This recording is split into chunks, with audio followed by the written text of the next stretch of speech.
সবার কি অবস্থা, কেমন আছেন?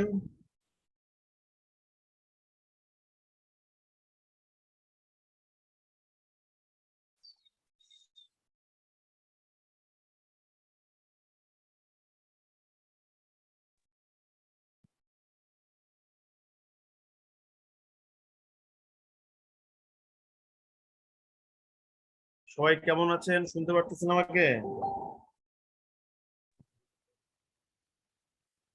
জি ভাইয়া।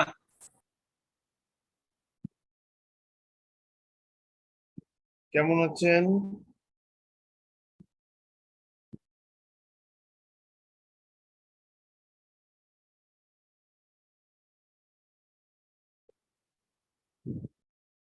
সবাই কেমন আছেন? জি ভাই, ভালো আছে। আপনি কেমন আছেন? এই তো ভাইয়া ভালো আছি। আম, আজকে আহ, একজন একটু আগে রিকোয়েস্ট করলেন যে ভাইয়া আমাদের লেটারের ক্লাসটা নিয়ে ফেললে ভালো হয়। তাই আজকে আমি লেটারের ক্লাসটাই নেব। ঠিক আছে, সো গেট রেডি। তো লেটারের জন্য আমরা সাধারণত 2 থেকে 3টা ক্লাস রাখি। একটা ক্লাসে হচ্ছে লেটারের বেসিক বিষয়গুলো ডিসকাস করি, আর একটা ক্লাসে গিয়ে হচ্ছে আম, ওটা তেমন কোনো গুরুত্বপূর্ণ ক্লাস না, ওটা হচ্ছে জাস্ট কি বলে ফরম্যাট গুলা জাস্ট আমরা শেয়ার করি। ঠিক আছে, তো আজকের ক্লাসটা আমরা একটু কি বলে একটু অন্যরকম ক্লাস হবে। ঠিক আছে, সো প্যাসেজের ক্লাস দিয়েছি, তারপর আর্গুমেন্ট রাইটিং এর ক্লাস দিয়েছি, ফোকাস রাইটিং এর ক্লাস দিয়েছি, সামারি এবং প্রিসাইস এর ক্লাস দিয়েছি। আজকে 2-3টা ক্লাস হচ্ছে আমাদের হবে লেটারের উপরে। এরপরে আমাদের ক্লাসই হবে 2 রকমের, একটা হচ্ছে গিয়ে কি নিউজ পেপার থেকে ট্রান্সলেশন প্র্যাকটিস, আর হচ্ছে ফোকাস রাইটিং তৈরি করা। তো দয়া করে সবাই একটু প্রিপারেশন নিয়ে ফেলেন দেরি না করে। ঠিক আছে, মোটামুটি এই থাকে আমাদের ইয়ের ক্ষেত্রে, প্রিপারেশনের ক্ষেত্রে। ঠিক আছে, তো সবাইকে জয়েন করুক, আমরা একটু বসি, জয়েন করুক সবাই।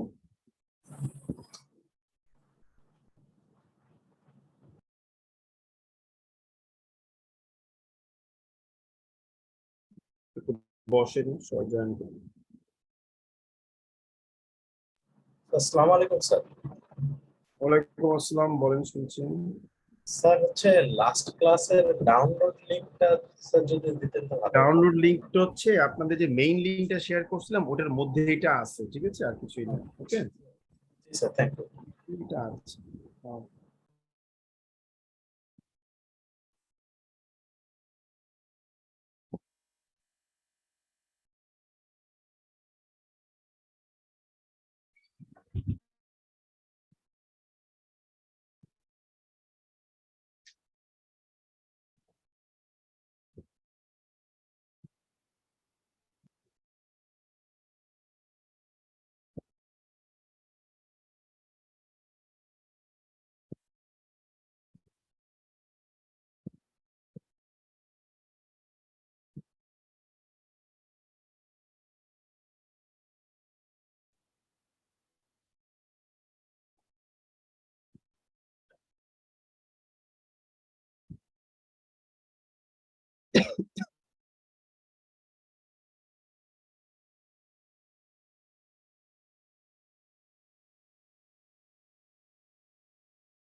সবাই একটু বসেন, আমরা এই করব। আচ্ছা, গিভেন দ্যাট দিয়ে ইয়ের একটা কথা বলছেন, দাঁড়ান দেখাই দিচ্ছি। দেখেন, মনে করেন আমি বললাম যে আই শেল ডু ইট। হ্যাঁ, given that I am given enough opportunity.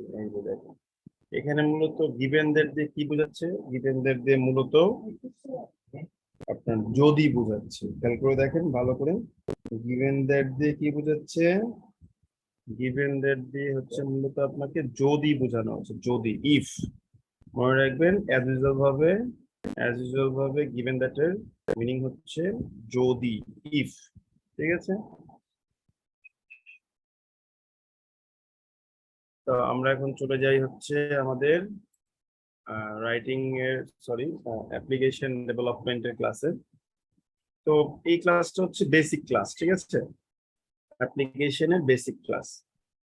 তো অ্যাপ্লিকেশন বেসিক ক্লাসে আমরা আসলে কি ডিসকাস করি একটু বলি, শোনেন।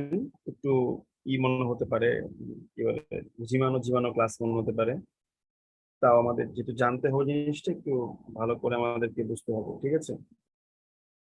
তো দেখেন, অ্যাপ্লিকেশনে যেটা হবে সেটা হচ্ছে যে আপনি যদি আহ, চিন্তা করে থাকেন যে বিজনেস লেটার, ঠিক আছে, এই বিজনেস লেটারে বা আমাদের যে ব্যাংকের যে পরীক্ষায় যে প্রশ্নগুলো আসে, এই প্রশ্নগুলোতে সাধারণত লেটারগুলো লিখতে গিয়ে আমরা যে প্রবলেমটা ফেস করি সেটা হচ্ছে আমরা দুইটা ওয়ার্ডে গিয়ে আমরা হচ্ছে মেইনলি আটকে যাই, ঠিক আছে। সেটা কি? সেটা হচ্ছে গিয়ে বাংলাতে বলা হয় খসড়া, বা ইংলিশে you can call it draft. এই দুইটা ওয়ার্ডে গিয়ে আমরা প্রবলেম ফেস করি। যেমন ধরেন, আমি মনে করেন একটা প্রশ্ন দিই, খুব ঠান্ডা মাথায় বিষয়টা বুঝেন, এই বিষয়টা ক্লিয়ার করতে গিয়ে আমাদের অনেক প্রবলেম ফেস করতে হয়, ঠিক আছে।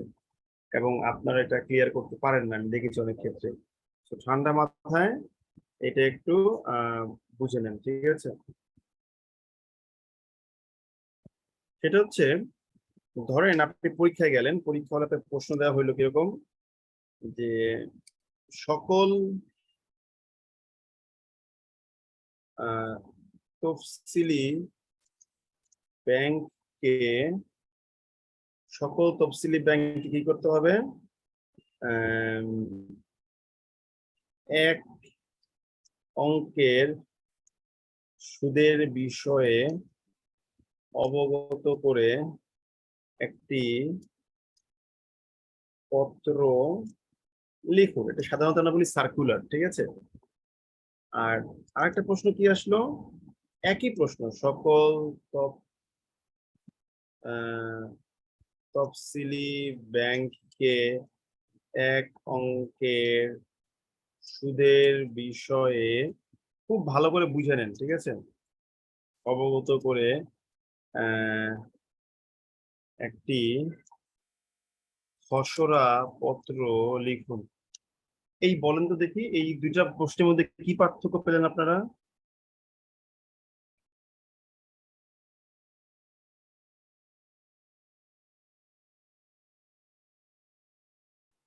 বলেন তো কি পার্থক্য পেয়েছেন এই দুইটা প্রশ্নের মধ্যে, আপনারা বলতে পারবেন? এখানে দাদা খসড়া একটা কথাটা এসেছে দাদা। একটা শুধু পত্র আর একটা হচ্ছে খসড়া পত্র। খসড়া এই পত্র। হলো গিয়ে আপনাদের অ্যান্সারের ধরন, ঠিক আছে। আপনারা যখন পরীক্ষা হলে যাইবেন না, তখন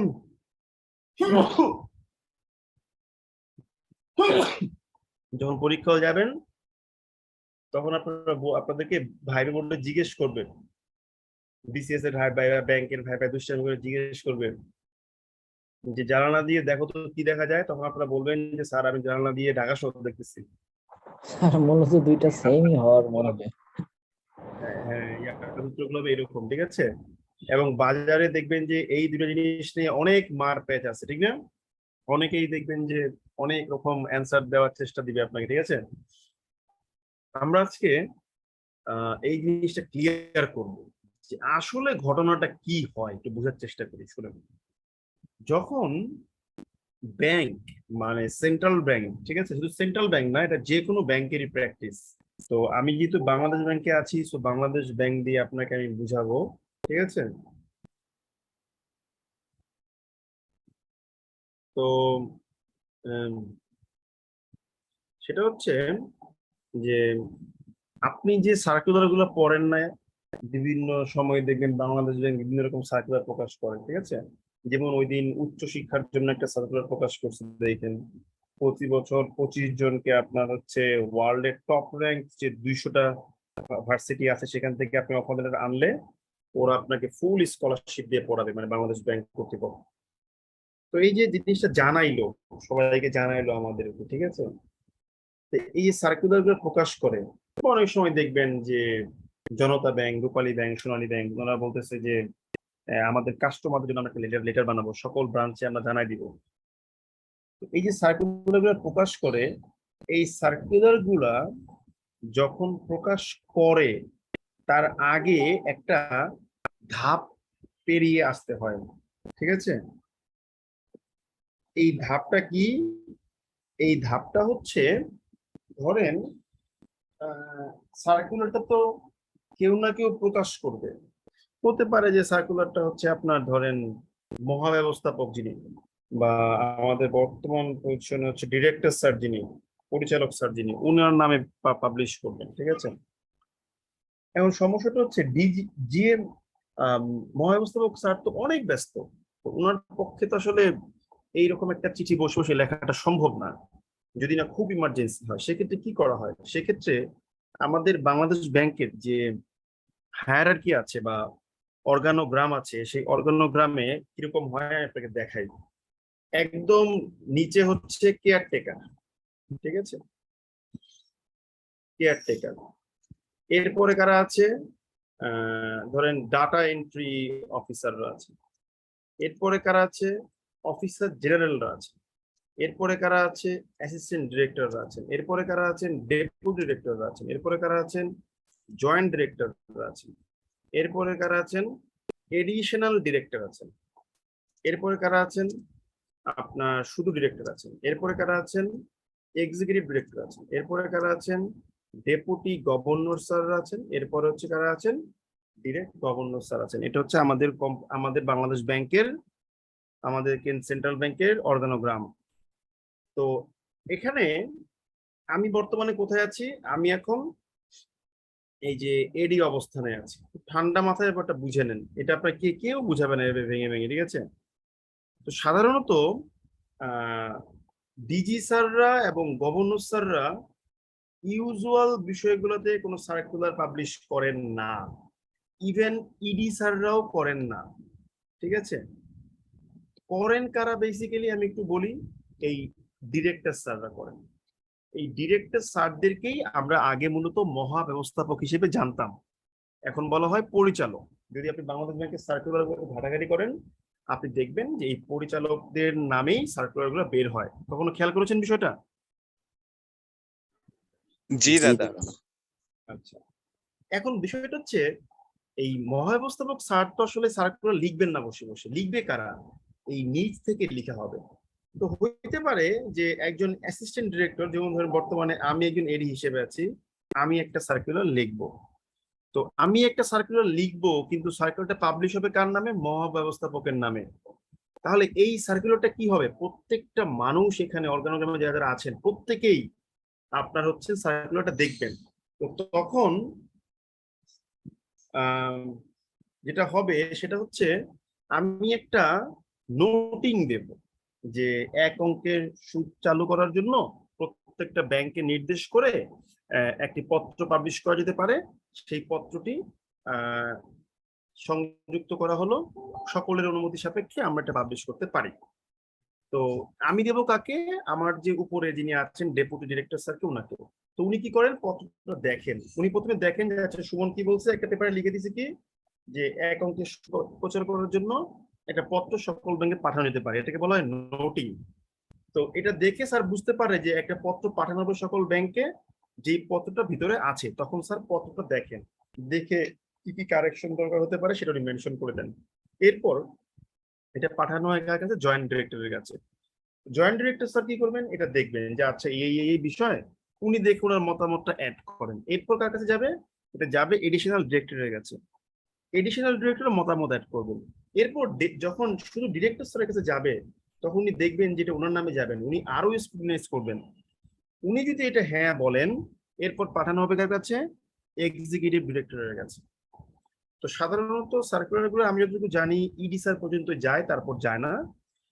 খুব জরুরি হলে সেটা ডেপুটি গভর্নর স্যার পর্যন্ত যেতে পারে। তো ইডি স্যার যখন দেখবেন, দেখে উনি আবার ডিরেক্টর স্যারের কাছে পাঠাবেন, তিনি আবার এডি স্যারের কাছে পাঠাবেন, তারপর উনি জেডি স্যারের কাছে পাঠাবেন, তারপর ডেপুটি ডিরেক্টর স্যারের কাছে পাঠাবেন, তারপর এটা আবার আমার কাছে আসবে, মানে অ্যাসিস্ট্যান্ট ডিরেক্টরের কাছে আসবে। আসার পরে আমি সকল কারেকশন ঠিকঠাক করে দেন আমি এটা কি করব, আমি হচ্ছে এটা পাঠাবো হলো আমাদের প্রোগ্রামার যিনি আছে, অর্থাৎ যিনি কিনা আপনার একটা সার্কুলার আমাদের ওয়েবসাইটে আপলোড দেয়। ব্যাপারটা কি বুঝতে পারছেন? এবার কি বললাম পুরো জিনিসটা বুঝতে পারছেন? হ্যালো। জি দাদা। তো এটা হলো যে কোনো আমাদের সেন্ট্রাল ব্যাংকে যে কোনো চিঠি পাবলিশ করার নিয়ম। ধরেন আমি এসএমই ডিপার্টমেন্টে আছি, তো এখন আমি বলতেছি যে ব্র্যাক ব্যাংকের লালদিঘির পার ময়দান ব্রাঞ্চের এসএমই ডিপার্টমেন্টে আমি একটা চিঠি পাঠাবো যে আমার এই অ্যাকাউন্টের হিসাবগুলো জানা দরকার, যে কি হইতেছে। এর মানে এই না যে আমি একটা চিঠি লেখা দিয়ে দিব আর এটা তারা আমাকে ইনফরমেশনটা পাঠাবে, এরকম না। যে কোনো চিঠি আমাদের ব্যাংক থেকে বের হতে গেলে সেটা সবাইকে অবগত করতে হয়। একইভাবে আমি কি করবো, আমি একটা চিঠি লিখবো যে ব্র্যাক ব্যাংকের অমুক অমুক অ্যাকাউন্টে তথ্য জানার জন্য একটি পত্র প্রেরণ করার প্রয়োজন, তাই পত্রটি প্রেরণ করার জন্য আপনাদের অনুমতি চাওয়া হলো, পত্রের খসড়া সংযুক্ত করে দিলাম।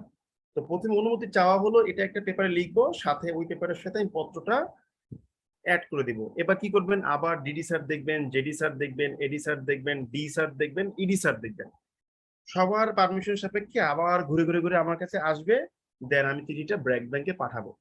এটা হলো সরকারি বাংলাদেশ ব্যাংকের যত প্রকার চিঠি বাইরে পাঠানোর নিয়ম আছে সবার সকলের ক্ষেত্রে এটা প্রযোজ্য। তবে এটা ডিপেন্ড করে একটা ইস্যুর জরুরি বা ইমার্জেন্সির উপরে। যদি বিষয়টা খুব জরুরি হয় তাহলে ব্রাঞ্চ অফিসে এটা এক্সিকিউটিভ ডিরেক্টর পর্যন্ত দেখানো হয়। যদি জিনিসটা মোটামুটি জরুরি হয় তাহলে ডিরেক্টর স্যার পর্যন্ত দেখেন।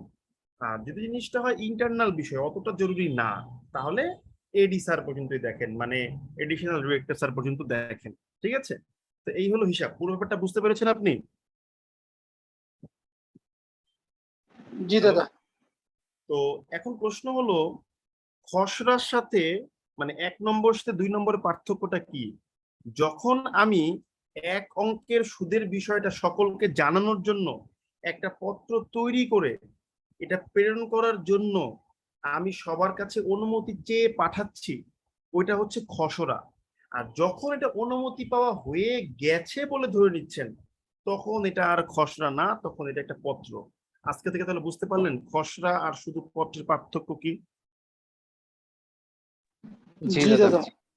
তাহলে আমাকে যদি কেউ জিজ্ঞেস করে খসড়া আর পত্রের পার্থক্য কি, আপনি বলবেন খসড়া মানে হচ্ছে যা এখন পর্যন্ত লিগ্যাল বা অফিসিয়াল কোনো রাইট পায়নি, এটা পাওয়ার জন্য ওয়েট করছে।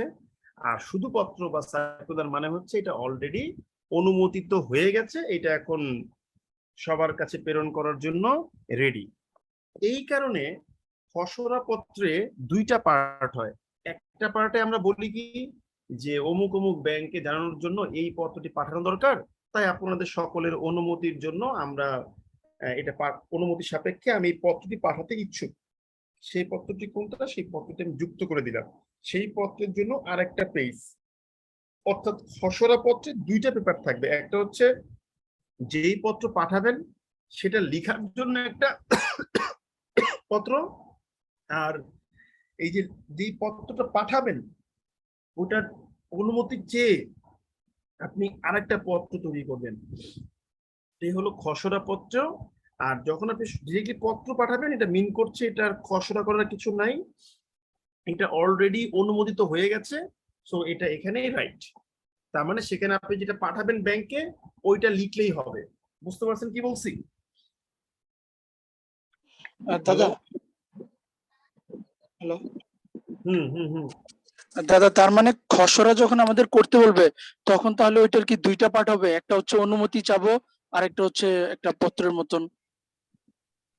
হ্যাঁ, বুঝতে ওকে পেরেছেন? দাদা। ওকে দাদা, বুঝতে পারছি।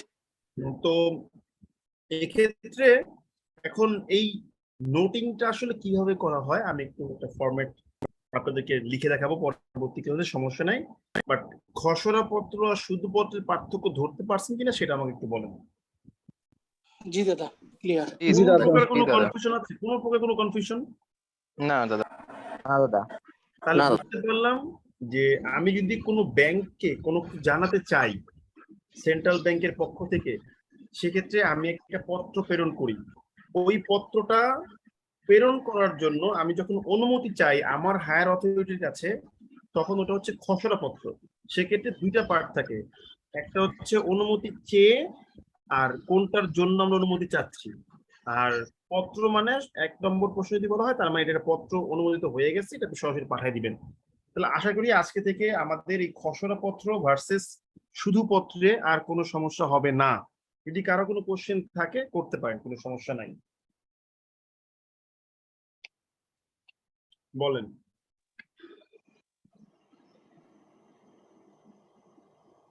হ্যালো, দাদা মেবি কারোরই কোনো প্রবলেম নাই, সবাই মেবি বুঝতে পারছে। ওকে। তো এই বিষয়টা নিয়ে আপনাদের অনেকের মধ্যেই অনেক কনফিউশন থাকে, কখনোই কনফিউজড হবেন না, খুব ক্লিয়ার থাকবেন। তাহলে এটা একটা গেল। হ্যাঁ, এরপরে আপনারা আরেকটা প্রবলেম ফেস করেন, সেটা হচ্ছে যে পত্রটা লিখবে কে আর লিখবেন কার কাছে। এটা আপনাদের একটা বড় প্রবলেম, ঠিক আছে, বিশাল বড় প্রবলেম দেখছি। মনে রাখবেন একটা পত্র, অডিও অফ রাখেন দয়া করে, এই বিষয়গুলো খুব সেন্সিটিভ ডিসকাশন, অডিও অফ রাখেন, বিরক্ত করেন না, বিরক্ত হোক। কারণ আপনারা মধ্যে মধ্যে বলেন যে আমি খুব রাগ করি বা ঝাড়ি মারি। ঝাড়ি মারার কারণ আছে, কারণ আপনি অনেক ব্যস্ত, আমি অনেক ব্যস্ত, আমার জায়গাতে বসে আপনিও ঝাড়ি মারবেন। যে অনেক ভদ্রভাবে পড়ায় তার কাছে ভদ্রভাবে গিয়ে পড়তে পারেন, কোনো সমস্যা নেই। আমার কাছে পড়তে হলে আমার মেজাজকে না স্যার, ঠিক আছে, যতটুকু এতটুকু যথেষ্ট। এটুকু ঠিক দরকার স্যার আগে। ওকে। সো মন দিয়ে পড়েন, আমি যা পড়াবো তা আপনাকে পড়াবে না, এটা মাথায় রাখুন। এখন দেখেন একটা জিনিস বলি, সেটা হচ্ছে তাহলে খসড়া পত্র ভার্সেস অফিসিয়াল পত্রের পার্থক্য বুঝে গেছি। আমাদের আরেকটা প্রশ্ন হলো, আমরা চিঠি লিখার পরে কনফিউজড হয়ে যাই যে আমি নিজেকে কোন পোস্ট থেকে উল্লেখ করতেছি। আর একটা বিষয় হলো চিঠিটা আমরা কার কাছে লিখতেছি। মনে রাখবেন, যদি আপনি কখনো এটা নিয়ে কনফিউজড হয়ে যান, তাহলে আপনাকে আরেকটা জিনিস বুঝতে হবে। সেটা কি? সেটা হচ্ছে জেনারেল যে ব্যাংক, অর্থাৎ শিডিউল যে ব্যাংক, শিডিউল ব্যাংকের কমিউনিকেশন গুলো হয় কিরকম একটু দেখেন। একটা হতে পারে কাস্টমার থেকে আপনার হচ্ছে ব্রাঞ্চে কমিউনিকেশন হতে পারে, আর একটা হতে পারে ব্রাঞ্চ থেকে কাস্টমারের সাথে কমিউনিকেশন হতে পারে, আর একটা হচ্ছে ব্রাঞ্চ থেকে হেড অফিসে কমিউনিকেশন হতে পারে, আর একটা হচ্ছে হেড অফিস থেকে আপনার ব্রাঞ্চে কমিউনিকেশন হতে পারে। এই 4টা ওয়ে আছে, খেয়াল করে দেখেন। Customer to branch, branch to customer, branch to head office, head office to branch. এই 4টা ওয়েতে কমিউনিকেশন হয়। আর সেন্ট্রাল ব্যাংক কি কি হয়? সেন্ট্রাল ব্যাংক থেকে হয় সেন্ট্রাল ব্যাংক থেকে to all commercial bank, in general ভাবে যেটা হয় আর কি, ঠিক আছে। বিভিন্ন সার্কুলার, কারণ আমরা যখন কোনো পত্র লিখি তখন আমাদের মানে মেন টার্গেট থাকে যে সকল ব্যাংক এটা জানানো, আর স্পেসিফিক কোনো ব্যাংক নিয়ে কাজ করলে সেটা তো অন্য হিসাব, ঠিক আছে। তো কমার্শিয়াল ব্যাংকে আমাদের মূলত মানে ব্যাংকিং পার্সপেক্টিভে আমাদের এই কমিউনিকেশন গুলো করতে হয়, ঠিক আছে। এই বিষয়টা দয়া করে মাথায় রাখবেন। এখন সমস্যাটা হয় যে ভাই, এমন যদি হয় যে ধরেন একজন কাস্টমার একটা ব্রাঞ্চে লিখতেছে, কার কাছে লিখবে? মনে রাখবেন, একজন কাস্টমার যখন ব্রাঞ্চের কাছে লিখে, সেটা ব্রাঞ্চের ম্যানেজার বরাবর লিখে। আই রিপিট, একটা কাস্টমার যখন একটা ব্রাঞ্চে লিখে, সেক্ষেত্রে একটা ম্যানেজারের কাছে আপনি লিখবেন, কারণ উনি ব্রাঞ্চের ইনচার্জে আছেন। একইভাবে একটা ব্রাঞ্চ যখন কাস্টমারকে লিখে, এরকম হতে পারে যে বলতে পারে, স্যার আপনি আমাদের কাছে লোন চাইছিলেন কিন্তু লোনটা দেওয়া আমাদের পক্ষে পসিবল না। সেক্ষেত্রেও একটা ম্যানেজার কাস্টমারের কাছে লিখবে। ব্যাপারটা ক্লিয়ার সবার কাছে? জি দাদা। জি দাদা। এখন ব্রাঞ্চ যখন হেড অফিসের কাছে লিখবে তখন কি হবে? এই জায়গাটাতে গিয়ে একটু প্রবলেম আছে। মনে রাখবেন, ব্রাঞ্চের চিঠি অলওয়েজ ম্যানেজার থেকেই লিখা হবে, সেটা নিয়ে কোনো সমস্যা নাই, কিন্তু হেড অফিসের কার কাছে লিখবেন এই জায়গাটা গিয়ে প্রবলেম হয়। কারণ সেক্ষেত্রে ডিপেন্ড করতে হয় যে চিঠিটা কোন ধরনের চিঠি হতে পারে। আপনি বলতেছেন যে যে মনে করেন আপনি আপনি মনে করেন বনানীর এইচএসবিসি ব্যাংকে আপনি সরি আপনি মনে করেন আরব বাংলাদেশ ব্যাংকে আছেন, তো আপনি এখন হেড অফিসে বলতেছেন যে আমাদের এখানে যদি ফরেন এক্সচেঞ্জের একটা কিছু খোলা হইতো, রেমিটেন্স আসতো, কিংবা এমন হতে পারে যে আপনার এখানে 10টা চেয়ার 2টা সোফা কেনা দরকার, এটাও হলে ভালো হয়। কিংবা ধরেন আপনার এখানে এসএমইর একটা ডেস্ক খুলতে হবে। এই যে দেখেন তিন ধরনের প্রয়োজন, তো চিঠিটাও কিন্তু ওইভাবে পাঠাইতে হবে, ঠিক আছে? যদি আপনি ফরেন এক্সচেঞ্জ নিয়ে লিখেন তাহলে ফরেন এক্সচেঞ্জ ডিপার্টমেন্টে লিখবেন, যদি আপনি এসএমই নিয়ে লিখেন তাহলে আপনি এসএমই ডিপার্টমেন্টে লিখবেন, যদি আপনি এই সোফা বা চেয়ার চেয়ে লিখেন তাহলে আপনি অ্যাডমিনিস্ট্রেশন ডিপার্টমেন্টে লিখবেন। এখন ঝামেলাটা কোথায় হয়, আপনি যেই ব্যাংকের নাম ধরে লিখতেছেন আপনি তো জানেন না যে ওই ব্যাংকের ওই ডিপার্টমেন্টের নামটা আসলে কি। সেক্ষেত্রে কোনো প্রবলেম নাই, আপনার জানারও দরকার নাই যে আপনার ওই ক্ষেত্রে ওই ব্যাংকের ওই ডিপার্টমেন্টের নামটা কি, জানার কোনো প্রয়োজন নাই। আপনি রিলেভেন্ট, প্রাসঙ্গিক বা পার্টিনেন্ট বা প্রাসঙ্গিক একটা ডিপার্টমেন্টের নাম মেনশন করবেন এবং ওই ডিপার্টমেন্টের হেডের নাম দিয়ে দিবেন। এখন এখানে একটা প্রশ্ন আসবে যে আমি যে মনে করেন আমার অফিসে বনানী অফিসে আমার একটা 5টা সোফা দরকার, তা আমি মনে করেন যে আমার আরব বাংলাদেশের হেড অফিস যে হেড অফিসটা আছে ওইখানে অ্যাডমিনিস্ট্রেশন ডিপার্টমেন্টে লিখলাম। এখন আপনি তো জানেন না যে ওইখানকার অ্যাডমিনিস্ট্রেশন ডিপার্টমেন্টের যে হেড উনি আসলে কোন পোস্ট ধারণ করেন, এটাও কিন্তু আবার প্রবলেম করে, কারণ এক এক ধরনের ব্যাংকের অর্গানোগ্রামটা এক এক রকম হয়। সো এখানে গিয়ে কিন্তু আমাদের ব্যাপক প্রবলেম হয়।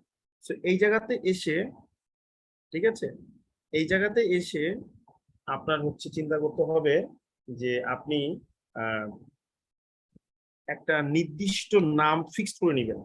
সেটা হতে পারে বিজনেস হেড, ওটা হতে পারে আপনার জেনারেল ম্যানেজার, ওটা হতে পারে শুধু ম্যানেজার। সো ইট ডিপেন্ডস, অনেক কিছুর উপর নির্ভর করতে পারে, ঠিক আছে? ওকে, তো আপনি একটা ডিপার্টমেন্টের নাম দিবেন, ওই নামের আন্ডারে ওর একটা ডেজিগনেশন দিয়ে দিবেন যখন ব্রাঞ্চ থেকে হেড অফিসে পাঠাচ্ছে। আবার যখন হেড অফিস থেকে ব্রাঞ্চে পাঠাচ্ছে, যেমন ধরেন আপনি আছেন কি এবি ব্যাংকে আপনি কাজ করছেন, এখন এবি ব্যাংকে কাজ করছেন ভালো কথা, তো এবি ব্যাংকের যে আপনার হেড অফিস ওটার যে ফরেন এক্সচেঞ্জ ডিপার্টমেন্ট তারা মনে করেন তাদের সকল ব্রাঞ্চকে জানাচ্ছে যে তোমরা সবাই একটু কেয়ারফুল থাকবা। কি বিষয়ে কেয়ারফুল থাকবা? তোমরা কেয়ারফুল থাকবা হচ্ছে ফরেন এক্সচেঞ্জে যেন কোনো রকম কোনো গাফিলতি না হয়। ভালো কথা, তাহলে কি করবেন, চিঠিটা পাঠাবে হচ্ছে ফরেন এক্সচেঞ্জ ডিপার্টমেন্টের যিনি জেনারেল ম্যানেজার তিনি পাঠাবে, শেষ। কিন্তু পাঠাবে কার কাছে? পাঠাবে হচ্ছে ওনাদের সকল ব্রাঞ্চ ম্যানেজারদের কাছে, অর্থাৎ টু অল ব্রাঞ্চ ম্যানেজার হবে। ব্যাপারটা হচ্ছে এরকম। এই কমার্শিয়াল ব্যাংকের কমিউনিকেশনটা বুঝতে পেরেছেন সবাই? একটু বলেন তো প্লিজ। জি দাদা। একজন বলেছেন নতুন শাখা খুলতে কোন ডিপার্টমেন্টকে মেনশন করতে হয়, এটা যতদূর সম্ভব অ্যাডমিনিস্ট্রেটিভ ডিপার্টমেন্টকে জানাতে হয়, ঠিক আছে? আরেকজন বলছেন ব্রাঞ্চ টু ব্রাঞ্চ কি হয়, হতে পারে আপনি তাহলে এক ব্রাঞ্চের ম্যানেজার আর এক ব্রাঞ্চের ম্যানেজারকে জানাবেন যে হতে পারে না যে আপনার কাছে লিকুইড ক্যাশ টাকা নাই, তাই একটা লেটার পাঠাতে হচ্ছে, আপনি ব্রাঞ্চ টু ব্রাঞ্চ কমিউনিকেশন হতেই পারে, তাহলে আপনি উক্ত ব্রাঞ্চের ম্যানেজারকে আপনি জানাবেন, দ্যাটস ইট, হয়ে গেল। এখন central bank to all commercial bank, এটা কি হবে? মনে রাখবেন সেন্ট্রাল ব্যাংকের চিঠিগুলো সাধারণত মহাব্যবস্থাপক বা বর্তমানে আমরা মহাব্যবস্থাপক বলবো না, আমরা বলবো হচ্ছে পরিচালকের পক্ষ থেকে পাঠানো হয়, ঠিক আছে? যদি সেটা বড় মানে সবার জন্য পাঠানো হয়, আর যদি সিঙ্গেল কোনো ব্যাংকের জন্য পাঠানো হয় সেটা হিসেবটা আলাদা। তো এগুলোর প্রত্যেকটা ফরম্যাট আমরা মূলত হচ্ছে নেক্সট ক্লাসে দেখবো। আজকে আমরা জাস্ট বেসিক বিষয়গুলো আমরা জানার চেষ্টা করলাম। তাহলে এখানে চিঠি লেখার ক্ষেত্রে যে প্রবলেমগুলো অ্যারাইজ হয় বিষয়টা সবাই বুঝতে পেরেছেন? একটু বলেন তো প্লিজ। জি দাদা। জি দাদা। জি দাদা, বুঝতে পারছি। খসড়ার যে ঝামেলাটা আছে সেটা ক্লিয়ার করলাম।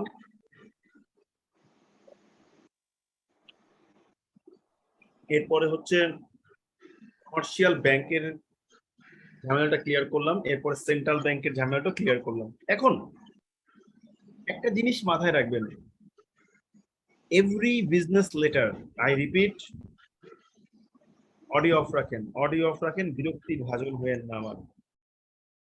এভরি বিজনেস লেটার, প্রতিটা বিজনেস লেটারের অ্যাটাচমেন্ট থাকতে হবে, উইদাউট অ্যাটাচমেন্ট একটা বিজনেস লেটার আসলে বিজনেস লেটারের সেন্স ক্যারি করে না। It is my personal opinion. আপনি মানতেও পারেন, আবার নাও মানতে পারেন। I have nothing to say in this connection. কিছুই বলার নেই আমার, ঠিক আছে? আপনি মানেন কিংবা না মানেন, আই ডোন্ট নো, বাট প্রত্যেকটা বিজনেস লেটারের একটা নিয়ম হচ্ছে যে আপনাকে ক্যারি করতে হবে, কি বলে, একটা সংযুক্তি ক্যারি করতে হবে। এখন এই সংযুক্তি কি ক্যারি করবে, এটা আসলে কোনো ঠিক ঠিকানা নাই আমাদের কাছে। এটা ডিপেন্ড করবে আপনার বিভিন্ন ফ্যাক্টের উপরে। যেমন ধরেন একজন কাস্টমার একটা ব্রাঞ্চে লোন চাইছে, এখন সে তো খালি এইটুকুই লিখবে না যে ভাই আমি একজন ব্যবসায়ী, আমি লোন চাই, আমার লোন দেন, এরকম লিখবে না। উনি জানে যে লোন চাইতে গেলে আমার কি চাইবে, আমার টিন সার্টিফিকেটটা চাইবে, আমার ব্যবসা ট্রেড লাইসেন্সটা চাইবে, আমি যেখানে থাকি সেটার ইলেকট্রিসিটি বিলের কাগজটা চাইবে, কিংবা ধরেন আমি যেখানে আমার আমার বিগত 6 মাসের ব্যাংক স্টেটমেন্ট চাইবে, বিভিন্ন জিনিস চাওয়া হবে, তাই না? তো আপনি কি করবেন, ওই অ্যাটাচমেন্ট সেকশনের নিচে গিয়ে আপনি এগুলো মেনশন করে দেবেন যে this is that I have made. ঠিক, অডিও অফ রাখেন, দয়া করে বকবক করেন না। সুজন রায়, বিরক্ত করেন না, বারবার বলতেছি। তো এগুলো মেনশন করবেন। এখন এই অ্যাটাচমেন্ট মেনশন করার ক্ষেত্রে স্পেসিফিক কোনো নিয়ম নাই। আপনি প্রয়োজন অনুসারে আপনি যা যা লাগে আপনি সেটা জাস্ট আপনার মতন করে অ্যাড করে দিলেন, স্যার খুশি হবে দেখলেন। আবার ধরেন একটা ব্রাঞ্চ একটা কাস্টমারের কাছে লিখতেছে, ঠিক আছে? তো মনে করেন আপনি লোন চাইছিলেন একটা ব্যাংকের ব্রাঞ্চের কাছে। তো ব্যাংক মনে করেন আপনাকে বললো যে আমরা লোনটা আপনাকে দিতে পারবো না। তো কেন পারবো না? লোনটা পারবো না হচ্ছে, যেমন আপনি মনে করেন যে কোভিড-19 সাথে আহ, আপনি দাবি করছেন যে আপনি ক্ষতিগ্রস্ত হয়েছেন, তো আমাকে কিছু অর্থ সহায়তা দিলে আমি খুব ভালোভাবে চলতে পারতাম। তো এখন আপনি আপনার ব্যবসা আপনি দেখাইছেন, এখন আমি বলতেছি যে না ভাই, আপনাকে দেওয়া পসিবল না।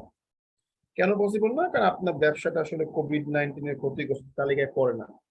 তখন আপনি ওইখানে একটা অ্যানেক্স দিতে পারেন। কিরকম অ্যানেক্সার? যে একটা লিস্ট অ্যাড করে দিতে পারেন যে কোন কোন বিজনেসের ক্ষেত্রে আপনারা দিচ্ছেন, বা বাংলাদেশ ব্যাংকে যদি এই বিষয়ে কোনো সার্কুলার থেকে থাকে সেটা আপনি মেনশন করে দিতে পারেন। তো এইরকম নানা ধরনের বিষয়গুলোকে আপনাকে অ্যাড করে করে কি করতে হবে, কি বলে, লিখতে হবে, ঠিক আছে? কিংবা ধরেন আপনি ব্রাঞ্চ অফিস থেকে হেড অফিসে আপনি ডাটা একটা বলতেছেন যে আমাদের এখানে ফরেন এক্সচেঞ্জ সেকশনটা খুললে ভালো হয়, ঠিক আছে? সেক্ষেত্রে আপনি কি অ্যানেক্স দিতে পারেন? সেক্ষেত্রে আপনি বলতে পারেন যে আপনারা একটা সার্ভে কন্ডাক্ট করছেন, সেই সার্ভেতে 100 জনের মধ্যে দেখা গেছে যে 30 জন কাস্টমারই বলতেছে যে তাদের একটা আছে, তাদের বাইরে তাদের কোনো রিলেটিভস থাকে যিনি কিনা টাকা পাঠায়, এবং তারা সবাই বলতেছে কি যে আমরা অন্য থেকে টাকা উত্তোলন করে আমরা চলতেছি। সো আমাদের ব্যাংকে যদি এটা থাকে, ওনাদের সবার সাথে আমাদের ভালো রিলেশন, তাহলে আমাদের একটা হবে, বিজনেসটা বাড়তে পারে, ওনাদেরও কষ্টটা সহজ হলো, প্লাস আমাদের জন্য কি ডিপোজিটটা বাড়লো। এইরকম বিভিন্ন রকম অ্যানেক্সার যুক্ত করতে হবে। এখন আপনারা অনেকে আছেন যারা কিনা এই অ্যানেক্সারের কনসেপ্টটা ভালো করে ক্লিয়ার রাখতে পারেন না, আমি দেখেছি, ঠিক আছে? তো এটা ক্লিয়ার রাখার জন্য কি করবেন? এটা ক্লিয়ার রাখার জন্য আপনাকে আমি দুটো জিনিস বলবো। একটা হচ্ছে গিয়ে কি, একটা হলো জনপ্রশাসন মন্ত্রণালয়, ঠিক আছে? দেখবেন রেগুলার আপনার হচ্ছে অ্যানেক্সার এই সরি কি বলে করে আপনার হচ্ছে এই সার্কুলার আপডেট করে।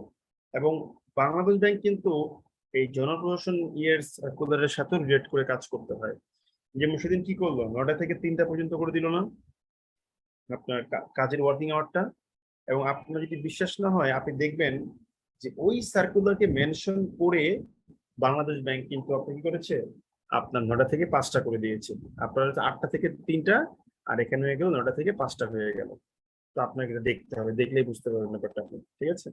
এখন ব্যাপারটা হচ্ছে যে এই মেনশন করার বিষয়টা, অ্যানেক্সারের বিষয়টা, তো আপনি যখন বললেন যে জনপ্রশাসন মন্ত্রণালয় কর্তৃক প্রকাশিত অমুক তারিখের সার্কুলারটা, তাহলে আপনি অ্যানেক্সারে গিয়ে লিখে দিবেন যে ওই সার্কুলারটা অ্যাটাচ করা হয়েছে এইভাবে। এখন ব্যাপারটা হচ্ছে গিয়ে এটার পর প্র্যাকটিস করেন না বিধায় আপনারা জানেন না। সো একটু জনপ্রশাসন মন্ত্রণালয়ের যে আপনার ইটা আছে, ওয়েবসাইটটা আছে, ওখান থেকে সার্কুলার গুলো দেখতে পারেন। 1, 2 বাংলাদেশ ব্যাংকের সার্কুলার গুলো হচ্ছে, সেগুলো দেখতে পারেন। দেখলে কিন্তু ভালো একটা আইডিয়া পাবেন। ঠিক আছে, এইটা একটা বিষয়গুলো সার্কুলারের কি বলে অ্যানেক্সার বা সংযুক্তি। এটার সাথে আরেকটা বিষয় আছে, সেটা হচ্ছে কি অনুলিপি। অনুলিপি মানে কি, যে এটা কাকে কাকে প্রেরণ করা হবে। যেমন জনপ্রশাসন মন্ত্রণালয় যখন একটা সার্কুলার বানায়, তখন ওই সার্কুলারটাকে দেখবেন নিচ থেকে দেওয়া হয় অনুলিপি প্রেরণ করা হইলো। কার কাছে প্রেরণ করা হইলো, ওইখানে থাকে যে অমুক অমুক বিভাগকে প্রেরণ করা হইলো, ওইখানে বলা থাকে গভর্নর বাংলাদেশ ব্যাংক। তার মানে কি একটা কপি বাংলাদেশ ব্যাংকের গভর্নর স্যারের কাছে যাবে। ঠিক আছে, তো অনুলিপি প্রেরণ করার একটা বিষয় চলে আসে। এরপর এই অনুলিপি প্রেরণ করার ক্ষেত্রে দেখবেন যে উপর দিয়ে লেখা থাকে যে এই অনুলিপির লিস্টটা জ্যেষ্ঠতার ভিত্তিতে করা হয় নাই, অর্থাৎ এখানে কে সিনিয়র সেই হিসেবে করা হয় নাই। কারণ এগুলো কিন্তু সরকারি ব্যাংকগুলোতে বা সরকারি প্রতিষ্ঠানগুলোতে খুব সিরিয়াস ইস্যু। যে আপনি মনে করেন দুইটা সরকারি প্রতিষ্ঠানের হেডের নাম মেনশন করে দিলেন 1 এবং 2 দিয়ে, তখন যদি এটা না লিখে দেন যে এটাকে জ্যেষ্ঠতার ক্রম অনুসরণ করা হয়েছে কিনা, তাহলে কিন্তু মানে ঝামেলা লাগবে। যেখানে দাঁড়িয়ে 1 নম্বর জন সিনিয়র, 2 নম্বর জন জুনিয়র, এরকম। এখন যেহেতু আপনার পক্ষে সকল মন্ত্রণালয় ঘুরে ঘুরে ব্যাংক ঘুরে ঘুরে জানা পসিবল না, তাই আপনি লিখে দিবেন যে জ্যেষ্ঠতার ক্রম অনুসরণ করা হয় নাই। তো এই যে অনুলিপি বিষয়টা যে অ্যাড করা, এই বিষয়গুলো দেখবেন, দেখলেই বুঝতে পারবেন। ঠিক আছে, আর কিছুই না। ওকে, তাহলে আমরা কি দেখলাম, খসড়ার বিষয়টা বুঝলাম, তারপরে আমাদের সেন্ট্রাল ব্যাংকের অর্গানোগ্রামটা বুঝলাম, তারপরে লেটার যে চালাচালি করতে হয় কিভাবে করতে হয়, কাকে মেনশন করতে হয় সেগুলো বুঝলাম, তারপরে অনুলিপির বিষয়টা বুঝলাম, অ্যানেক্সারের বিষয়টা বুঝলাম। অ্যাপার্ট ফ্রম দিস, এই পত্রিকাতে গিয়েও কিন্তু একটা ঝামেলা আছে, পত্রিকায় পাবলিশ করার লেটার। সেটা কি, যদি পত্রিকায় প্রকাশের জন্য একটা প্রতিবেদন তৈরি করতে বলা হয়, সেক্ষেত্রে খেয়াল করতে হয়, মানে আমি কিন্তু বেসিক গুলো আপনাকে এক করে বলে যাচ্ছি। আগামী ক্লাসে হচ্ছে প্রত্যেকটা ফরম্যাট আমি আপনাকে জাস্ট দেখাই দিব, যে দেখেন আপনাদের ক্লাসে এই ফরম্যাটটা বলছিলাম, যে এই ফরম্যাটটা হচ্ছে এইটা, ওইটা বলছিলাম এটা ফরম্যাটটা হচ্ছে এটা। তো পত্রিকায় যে পাবলিশ করতে বলা হয়, সেক্ষেত্রে কিন্তু 2 ধরনের প্রতিবেদন হতে পারে। একটা হচ্ছে কি আপনি একজন সাধারণ মানুষ, আপনি ডেইলি স্টারে পাবলিশ করার জন্য একটা আর্টিকেল লিখতেছেন, যে স্যার প্লিজ আপনি যদি এটা পাবলিশ করেন তাহলে আমরা খুব খুশি হব। আর একটা কি, আপনি হচ্ছেন পত্রিকারই অফিসে চাকরি করেন, আপনি একটা প্রতিবেদন তৈরি করছেন, সেটা আপনি পাবলিশ করবেন। তো একই জায়গাতে গিয়ে কিন্তু কি এক এক রকম হিসাব নিকেশ কাজ করতেছে। যখন আপনি সাধারণ মানুষ হিসেবে একটা প্রতিবেদন লিখবেন, সেটার যে কথার ঢং হবে, আর আপনি অফিসিয়াল ব্যক্তি ওই উক্ত পত্রিকার কথার ঢংটা কিন্তু ভিন্ন হবে, এবং স্ট্রাকচারেও কিন্তু ভিন্নতা কাজ করবে। ঠিক আছে, এরপরে আরেকটা জিনিস মনে রাখতে হবে, সেটা হচ্ছে যদি কোনো মন্ত্রণালয় বরাবর আপনি পত্রিকা এই চিঠি লিখেন, সেটা অবশ্যই উক্ত মন্ত্রণালয়ের যিনি হচ্ছেন সচিব, তার বরাবর লিখতে হয়। তাহলে এবার বলেন এই বেসিক গুলা সবার ক্লিয়ার হইলো কিনা। নেক্সট ক্লাসে আমরা ফরম্যাট গুলো জাস্ট দেখবো, আর কিছুই না। বলেন, শুনতেছি।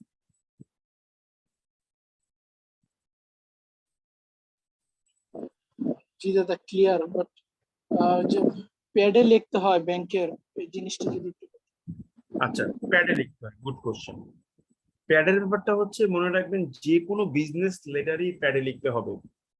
শুধুমাত্র যদি আপনি স্টুডেন্ট হয়ে থাকেন, সেক্ষেত্রে আপনার কোনো প্যাড থাকবে না। প্যাড বিষয়টা কি, এটা একটা অফিসিয়াল রেকগনিশন যে চিঠিটা এখান থেকে আসতেছে। ঠিক আছে, তো ধরেন আরো মনে করেন প্রাইম ব্যাংকের বনানী ব্রাঞ্চ চিঠি লিখতেছে তার হেড অফিসের কাছে, তাহলে চিঠিটা হবে হচ্ছে প্রাইম ব্যাংকের বনানী ব্রাঞ্চের প্যাডে। আবার যদি এমন হয় যে একজন নর্মাল বিজনেসম্যান বা কাস্টমার কোনো একটা ব্রাঞ্চের কাছে লিখতেছে, তাহলে চিঠিটা হবে কাস্টমারের যে বিজনেস প্যাড আছে সেই প্যাড বরাবর। আবার যদি এমন হয় যে প্রাইম ব্যাংকের বনানী ব্রাঞ্চ লিখতেছে হেড অফিসের কাছে, তাহলে প্যাডটা হবে প্রাইম ব্যাংকের বনানী ব্রাঞ্চের, ঠিক আছে? ব্যাপারগুলো হচ্ছে এরকম। আবার সেন্ট্রাল ব্যাংকের যেমন ধরেন ভাই ডিপার্টমেন্ট ওয়াইজ প্যাড ভ্যারি করে, একটু সার্কুলার ঘাটলি দেখবেন, সেক্ষেত্রে ডিপার্টমেন্ট ওয়াইজ প্যাডের নামগুলো ভ্যারি করবেন, ঠিক আছে? এটা আমি দেখিয়ে দেবো, কোনো সমস্যা নেই। ওকে, বুঝতে পেরেছেন কি বলেছি? ওকে দাদা। দাদা একটা প্রশ্ন ছিল। বলেন, শুনতেছি।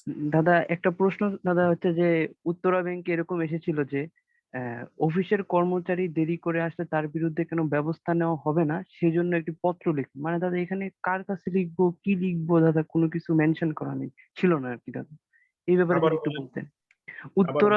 উত্তরা ব্যাংকে দাদা অ্যাসিস্ট্যান্ট অফিসার পদে এই প্রশ্নটা এসেছিল আর কি, লেটার আর কি, হুম, যে হুম। অফিসের কর্মচারী প্রতিদিন দেরি করে আসে, তার বিরুদ্ধে ব্যবস্থা নেওয়া হবে না কেন, এই জানিয়ে একটি পত্র লিখুন।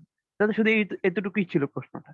দাদা এখানে তাহলে কার কাছে এটা আপনি লিখবেন হচ্ছে, কি করতেন, যেহেতু ব্যবস্থা গ্রহণ করার জন্য ব্রাঞ্চ কেউ না, ব্যবস্থা গ্রহণ করবে হেড অফিস, তো এটা সাধারণত হেড অফিসের স্টাফ সেকশনে দেখা হয়।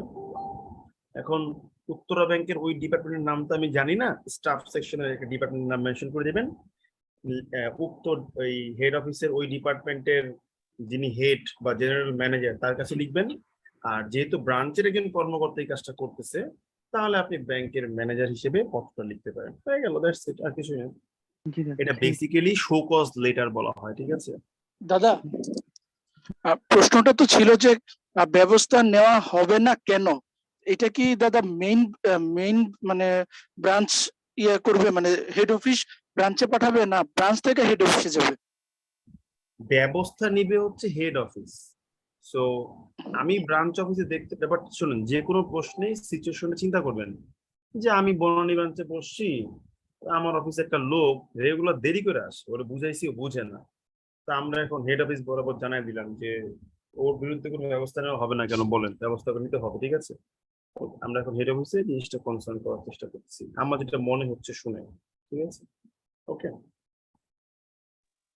তাহলে দাদা ম্যানেজার থেকে হেড অফিসে যাবে। ম্যানেজার, আমার কাছে মনে হচ্ছে যে এটা আমি হলে ম্যানেজার থেকে হেড অফিস বরাবর আমি লিখতাম, ঠিক আছে? যে ওনার বিরুদ্ধে একটা লিগ্যাল অ্যাকশন নেওয়া যায় কিনা দেখেন বিষয়টা, ঠিক আছে? একজন কি বলছেন, ক্যান্টিনের ওকে দাদা। ফুড এন্ড এনভায়রনমেন্টের প্রবলেম নিয়ে লেটার, এটা কি মানে কোনো ব্যাংকের না কিসের, কোন প্রতিষ্ঠানের বলেন? না দাদা, এটা দাদা ফার্স্ট সিকিউরিটি ইসলাম ব্যাংকে আসছিল, তো এটা নিয়ে দাদা অনেক কন্ট্রোভার্সাল হয়েছিল, যেটা আসলে ফরম্যাটটা ক্লিয়ার করে বলেন, এটা কার ক্যান্টিন, কিসের, পুরো প্রশ্নটা অফিস বুঝে। Office office canteen. Office canteen না, অফিসের অনেক পার্থক্য আছে, এটা কি কোনো মন্ত্রণালয় অফিস নাকি ব্যাংক অফিস, কি অফিস সেটা আমাকে বলুন।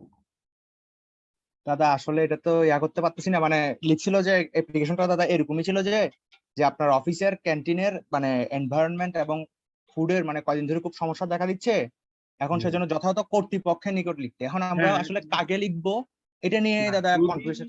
না শোনেন ভাই, আপনি তো প্রশ্নটা আমাকে ঠিক মতো করতে পারেন না। যদি এরকম লেখা থাকে যে আপনার অফিসের খাবারের ক্যান্টিনে সমস্যা হইতেছে, তাই আপনি একটা পত্রিকা লিখবেন, সেক্ষেত্রে ভাই আপনি নিজের মতন করে একটা প্রতিষ্ঠান চিন্তা করে লিখতে পারেন। আর যদি বলা হয় যে এটা ব্যাংকেরই ক্যান্টিন, তাহলে কিন্তু পার্থক্যটা আলাদা, ঠিক আছে? সো এটা নিয়ে কন্ট্রোভার্সি হওয়ার মূল কারণটা হচ্ছে হয়তো ডিরেক্ট কোনো ডিরেকশন দেওয়া নাই। মূলত এই ধরনের চিঠিগুলো দেওয়া হয় কি জানেন, আপনার ইমপ্রম্পটু ক্যাপাসিটিটা জাজ করার জন্য, যে আপনি লিখতে পারেন কিনা গুছায়।